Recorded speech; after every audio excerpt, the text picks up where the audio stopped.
What's going on, everyone? I hope you're doing absolutely fantastic. This is a 60-day update of the Honey Gourami community tank, and boy oh boy, I'm super excited to show you what's been going on because there's been a lot of really cool things happening inside of this aquarium. So let's get straight into it.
So what you guys are looking at right now is a tank at exactly 60 days.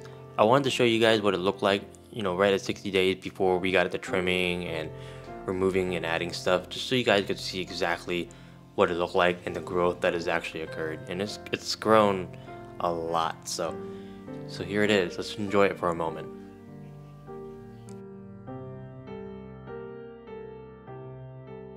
So you probably already noticed something at this point, and that is there are more fish in here than there were last month, and that is because we've added more fish. We added 6 green neon tetras and 1 more honey gourami, and I'm super excited because these fish look absolutely stunning.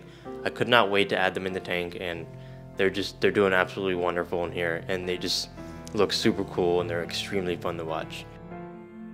I have never owned green neon tetras before, but they might be a new favorite. They're insanely awesome, and I would love to do like a black water tank with them at some point, just because of the way they reflect light in low light situations. It's awesome. In addition to the tetras, we decided to add 1 more honey gourami as well, and she is doing pretty well. I say she because I actually have no idea if it's a male or female. I really don't know, so if you can help me identify it, let me know. But yeah, as far as the new honey gourami, my girlfriend decided to give it the name Honey Gourami Cracker. Like honey gourami, honey gourami cracker. What?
Went ahead and we cleared out all of the floating plants with the exception of duckweed, obviously. I mean, what are you gonna do?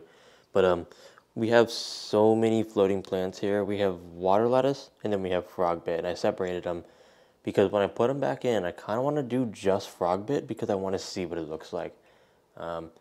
So yeah, every month that I'm working on this tank, I want to do something just slightly different so that, you know, it's constantly evolving and changing. So the first thing that I'm going to do here is I'm going to give this Valsinaria a trim. It's back to growing on the top, which is honestly insane.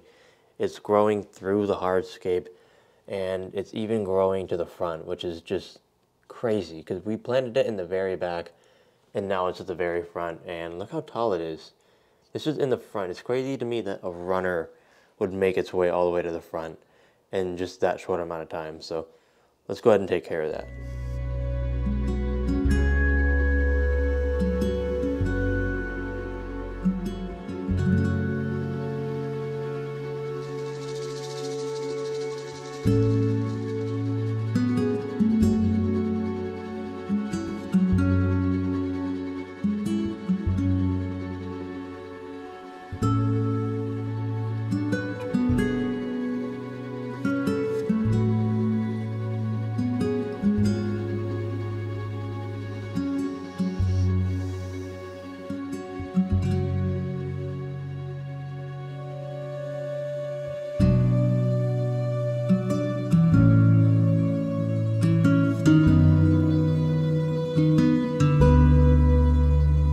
All right, so we just trimmed a ton. We went ahead and we trimmed the Valsinaria, but I also trimmed the red tiger lotus as well because I'm trying to train it to stay lower. As you can see, this is how much we have from a trimming session. And I can assure you, this is how much grows in a week with these plants. I'm not even kidding. Valsinaria is insanely fast growing, and the more you trim it, the faster it'll grow and the more runners it'll send out. So it's kind of a catch-22. The more you trim it, the faster it grows and the more of a burden it becomes to deal with. So there's that. So next thing that I want to do is I want to clear all the detritus from the front here. As you can see, we have a lot of detritus, and this is from all the almond leaves and botanicals that I originally had in here. And most of it has broken down, as you can see. And yeah, it is extremely beneficial to have, and we do have a lot of detritus and botanicals in the back still. So yeah, I kind of want to clear up this front section here and make room for more foreground to mid-ground plants.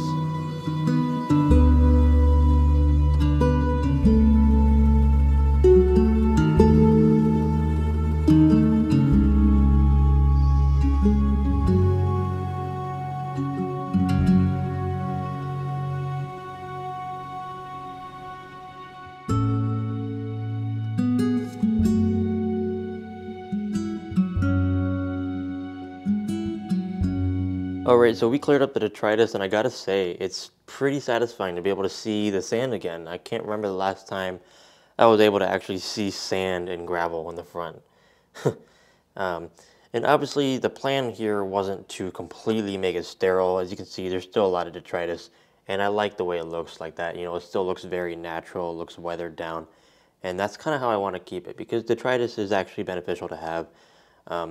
But it was building up quite a bit here. I mean, we had like a half an inch maybe right here, and yeah, it was kind of getting out of control. So, you know, when it comes to making tanks like this last longer, you know, it's always beneficial to have various iterations of whatever it is you're doing. It just keeps it interesting, and yeah, I'm enjoying seeing the sand again, that's for sure. So what's next is we had this cardinal plant here, and if you remember in the last episode, I did actually cut it in half. And I actually cut it in half again. So as you can see, we have multiple cardinal plants that are now filling out the foreground. And this all started from 2 plants. So what I'm going to do is I'm going to go ahead and cut it again and continue to propagate it. And as you can see, when you cut it, it sends off more shoots and it grows in more densely. So the more we cut it and the more we replant it, the better it's going to look. So let's go ahead and do that. Alright, so I'm just going to go ahead and cut this little piece. Oh, get out of my way. I'm just going to cut this little piece of lobelia here. Every time I cut this plant, I end up cutting the leaves off of it.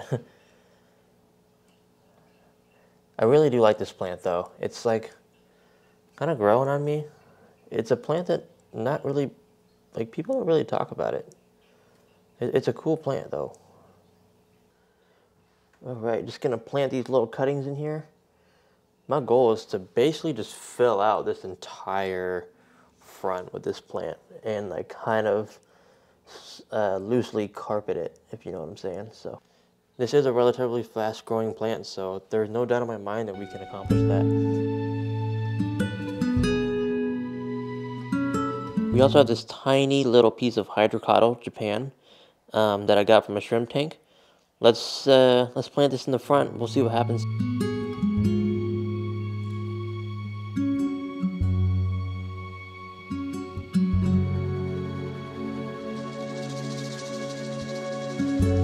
So do you guys remember in the last episode my Java fern was creating new baby Java ferns? Well, guess what? Holy sh! So I didn't really know what to do with all the Java ferns, so I decided to just sort of bunch it together, and then I put it in this disposable pot.